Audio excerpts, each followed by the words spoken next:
RetroDaze. One of my favorite things to do in December is line up every Christmas movie, television special, cartoon, and even commercial, so I can have a non-stop holiday marathon from the first of the month all the way through to the new year. And there's so many great choices to fill these lists out, both old and new, it's not really a hard feat to accomplish. Harder than creating the list is actually watching everything on it. Which begs the question, why add anything to this epic marathon that falls outside the strict holiday movie criteria? Is it just to be a contrarian, or is there some sense of accomplishment in finding seldom viewed movies for the holidays? I don't know if there's one answer, but I do always like a challenge.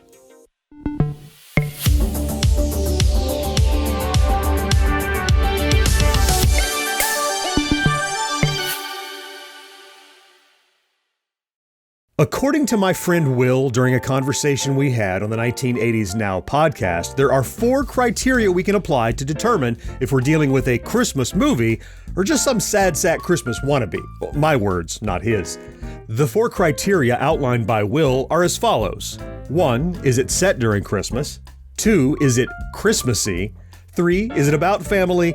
And finally, number 4, is it a tale of redemption? We debated the use of some of these entries, especially the final 2, but what it all boiled down to for me were these facts. The criteria, as listed, proved that Gremlins is not a Christmas movie, Die Hard is a Christmas movie, and, if not for my impassioned plea and stellar debating skills, Will might have called It's a Wonderful Life not a Christmas movie. It's a Wonderful Life, not a Christmas movie. So yeah, we're not going to be using any criteria for this list and simply say that this is all subjective and your mileage may vary. Steven Spielberg presents Gremlins. They're clever. They're mischievous. They'll get into the kitchen, the basement, the garage. They'll get into anything. And once they get in, you're in for it. Gremlins. They'll be expecting you. Directed by Joe Dante, rated PG. I decided to start out with a movie we deemed was not a Christmas movie during the podcast, as based on the aforementioned criteria. But it's also a selection that, despite the horror elements and perhaps not being a tale of redemption, is extraordinarily Christmassy. Of course, you may not have been able to tell based on the original teaser commercial, which was completely devoid of any mention of Christmas. This is likely because, upon initial release on June 8th, 1984, which was notably not the Christmas season, it was only marketed as a horror comedy. But we're not concerned with what the marketing department or the producers thought. We only care about how Gremlins and our other picks have grown over time. And this is one we can easily say fits in many viewers' Christmas time picks. And why not? With long walks in Christmas weather, Christmas lights and decorations, It's a Wonderful Life playing in the background of scenes, baking Christmas cookies, Gizmo in a Santa hat, and this perfect seasonal horror moment.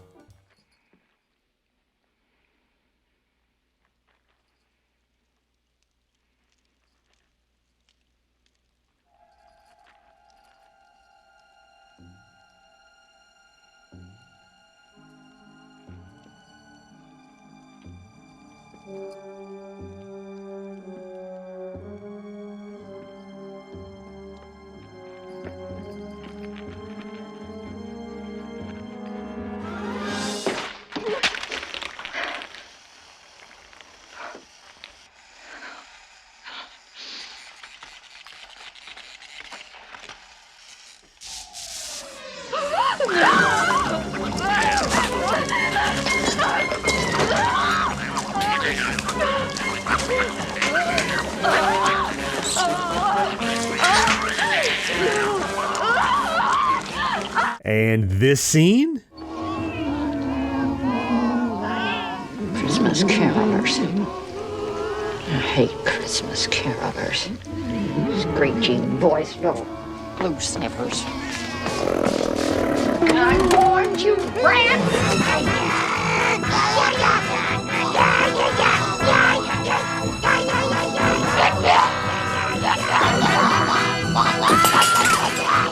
And this opening? Hey gang, you're rolling with Rockin' Ricky Rialto, the voice of Kingston Falls, USA.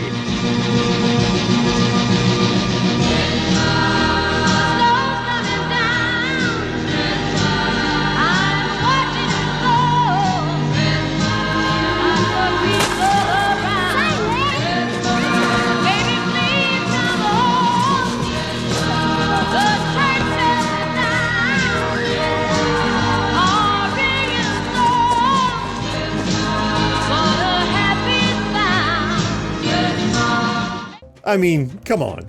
The movie starts with Christmas, Baby Please Come Home by Darlene Love, played over a perfectly wintry landscape. This absolutely screams holiday season, despite the later horror elements. And since we started with one of the obvious picks, we may as well get the other one out of the way too. Stay tuned for a preview of next week's Fox Night at the Movies.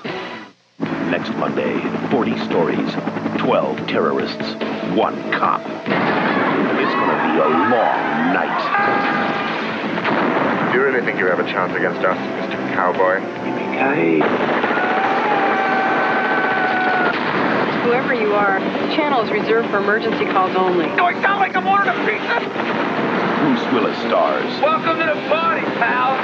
in the original Die Hard. Look, I get it. The debate is tiresome and it's been going on far too long. We all have our opinions, there's proof on both sides, and no one is budging. But if I'm compiling a list of specifically non-traditional Christmas movies, then Die Hard and, yeah, Die Hard 2 are both making an appearance. For the naysayers, I do understand your point of view. Die Hard 1 and 2 aren't exactly Christmassy in a blatant The Santa Claus kind of way, despite featuring Christmas decorations, songs, and trees. Hey, you even have Bruce Willis on record as your prime piece of evidence. Die Hard is not a Christmas movie. On the other hand, It's Christmas, Theo. It's the time of miracles, so be of good cheer and call me when you hit the last lock. we could go scene by scene, picking out every mention of Christmas, every decoration, and every errant Santa hat, but at the end of the day, the movie lacks that certain Christmas spirit that many look for in seasonal fare, and as I said, I get that. But for me, having watched these two movies every December for years, they've become inexorably linked to the Christmas season. Writer Tony and his brother would certainly agree with their annual Die Hard Marathon, which started a whopping 11 years ago with a simple Stromboli dinner and has now grown into a complete feast of punny food items.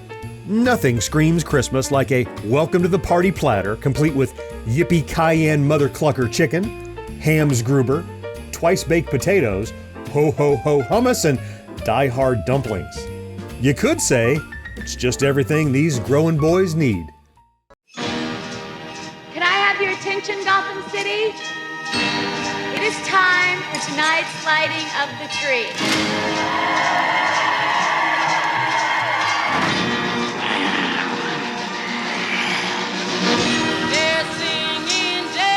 Mr. Wayne.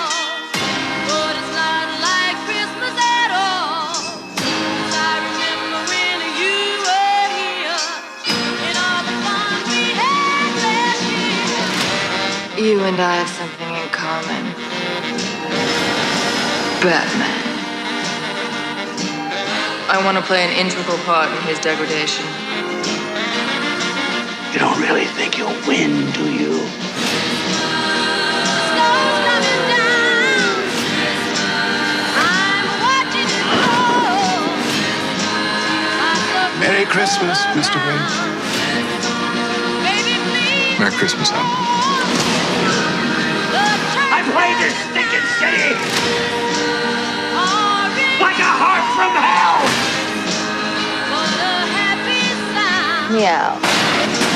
Baby, please come home. Please, please, please, please, please. Baby, please come home. Baby, please come home. The clip we open this segment with is a fan trailer made by the fine folks at Soft Cape Productions, who can be found here on YouTube. Sadly, the original trailers never featured Christmas as blatantly as this video does. Like our other previous selections, although Batman Returns takes place during the Christmas season, the movie came out in June of 1992 and was advertised as a dark, gothic superhero movie rather than a Christmas film. And certainly, most people would probably ascertain that it's not a Christmas movie, or at least not a traditional one. Perhaps a movie simply being set around Christmas time is not enough, or so some will argue. But for many, perhaps tired of watching the same parade of blatant holiday films every year, these non-traditional movies play an important role. Even so, in this case, an argument can be made for Batman Returns containing other holiday themes and elements. As Padraig Cotter says in his article for Screen Rant, not only is the film set during Christmas, but the holiday also plays into the story in various significant ways. Gotham's public Christmas tree is a recurring element during Batman Returns, and snow, Christmas decorations, and Yuletide songs are also around every corner. Moreover, the story twists classic Christmas tales, with Christopher Walken's evil businessman Max Schreck standing in as the Grinch or Scrooge character. And this isn't the only Tim Burton film on today's list.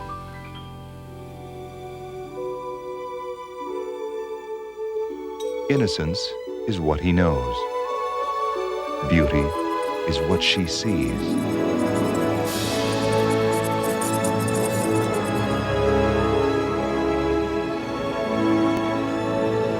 Hold me. I can't. The story of an uncommonly gentle man. I love you. Edward Scissorhands.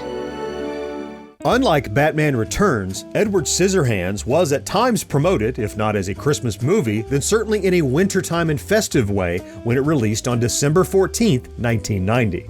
Certainly, the marketing team wanted to take advantage of the holiday release, but in some cases, the tone of the trailers felt a bit off.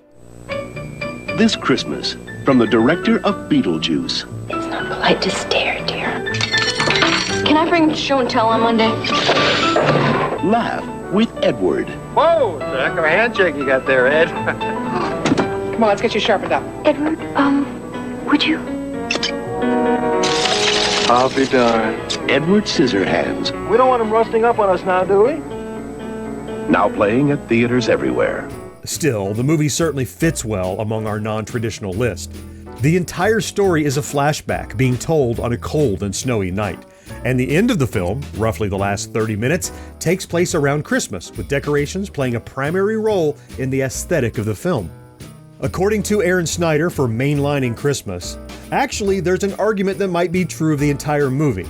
Since it's set in an area based on Southern California, the pleasant weather doesn't necessarily imply summer, and it's unclear whether any significant time passed between Edward being released by the police and the Christmas party. It's entirely possible that the movie starts, for all intents and purposes, in early December and unfolds over weeks, not months. It's just not clear. The general magical feeling of the film starts right from the beginning on that snowy night and carries through the entire movie with classic holiday themes of family, love, and kindness to others, enhancing the Christmas vibes. Michael Walsh's final verdict of the film on The Nerdist in part reads, "When you combine parallels between Edward's story and the life of Jesus, with the fact that the film would be different if you changed its setting, it captures the magical feeling of the season while conveying classic Christmas themes, and it's more fun to watch in December. Yes, any way you slice it, Edward Scissorhands qualifies as a Christmas movie." Mel Gibson's a cop who's a lethal weapon. Don't kill anybody. Don't kill anybody. I'm too old for this. The risks don't scare him, I love this job. and his partner can't control him. You're gonna have to trust me. Mel Gibson, Danny Glover, Lethal Weapon. Through? I haven't even started. Rated R. Sneak preview, Saturday night. While everyone is busy debating whether or not Die Hard is a Christmas movie, I always felt we were arguing about the wrong action comedy. Lethal Weapon also takes place around Christmas, but for my money, it's a lot closer to not being a holiday film than Die Hard ever was. Even so, there are plenty of arguments for Lethal Weapon fitting neatly on today's list. It involves reuniting a family, takes place at Christmas time, contains Christmas songs, and even has a bit of that good old redemption arc from the aforementioned holiday movie criteria. One major scene takes place at a Christmas tree lot, and the final scene in the movie even takes place in front of a house covered with Christmas lights and I'll Be Home for Christmas playing over the credits. Still, one might argue you could set Lethal Weapon at any other time of the year and it wouldn't make much of a difference. The same couldn't necessarily be said for the likes of Die Hard or Die Hard 2, which both intricately tie the season to the plot. For the record, I'd put The Long Kiss Goodnight in this same, not very Christmassy, despite being set at Christmas bracket, along with Lethal Weapon. When you're young and rich in Beverly Hills, the fun can last all night. The night can last all day. I think Julian's in a lot of trouble. But the last thing you expect is to wake up to less than zero. Everyone is accountable. Andrew McCarthy, Robert Downey Jr., Jamie Gertz, James Spader. Do whatever I can. I'll do whatever it takes. Less Than Zero, rated R. I'm noticing a lot of these non-traditional Christmas movie picks take place on the West Coast, and I'm starting to wonder if the lack of winter weather is part of what makes people less inclined to think of them as Christmas movies. I guess the answer is mainly no, as many people live in warmer climates, but I thought it was an interesting correlation. Still, despite the lack of snow, well, the kind of snow that melts anyway, there are plenty of good arguments for Less Than Zero as a Christmas movie. Jingle bells, jingle all the way. Oh, what fun it is to ride in a red Corvette today. Hey, hey, hey, jingle bells, jingle, hark! The herald angels singing, fa la la la la, la la la. Silent night, holy night. Michael Mazenko says it best in his article, Less Than Zero, a very Gen X Christmas movie. For Generation X, a group of people raised on disappointment, the cinematic version of Bret Easton Ellis's novel, Less Than Zero, is a true Christmas movie exposing the hollow, superficial excess of the holiday season, and specifically the 1980s. The movie captures and spotlights all the glitz of the holiday season, especially in Beverly Hills, while not looking away from the vacuous lack of substance behind the style, the holiday, and the state of the American family. Director Marek Kaniewska created a haunting music video of a Christmas movie with film noir elements amidst the bright lights of holiday decorations. While not specific to this list, when I think of non-traditional Christmas movies, I also tend to think of horror movies. I don't think anyone would say the likes of Black Christmas or Silent Night, Deadly Night are Christmas movies, but I do assume only horror fans would consider watching them as seasonal favorites. Maniac Cop 2, Christmas Evil, and to a lesser extent, Night of the Comet are simply not on most people's holiday viewing schedule, though writer Tony, he would certainly argue with them. There are, of course, plenty of other non-traditional holiday movies that we didn't have time to cover, so that's where you come in. What are some of your go-to picks for the season? You know I'd love to hear about it down in the comments, and if you enjoy our content, please consider liking this video, subscribing to the channel, and maybe even activating that ubiquitous notification bell, because it really does make a huge difference. Let's meet again next week to celebrate Yesteryear, right here on RetroDaze. Clicky clacky.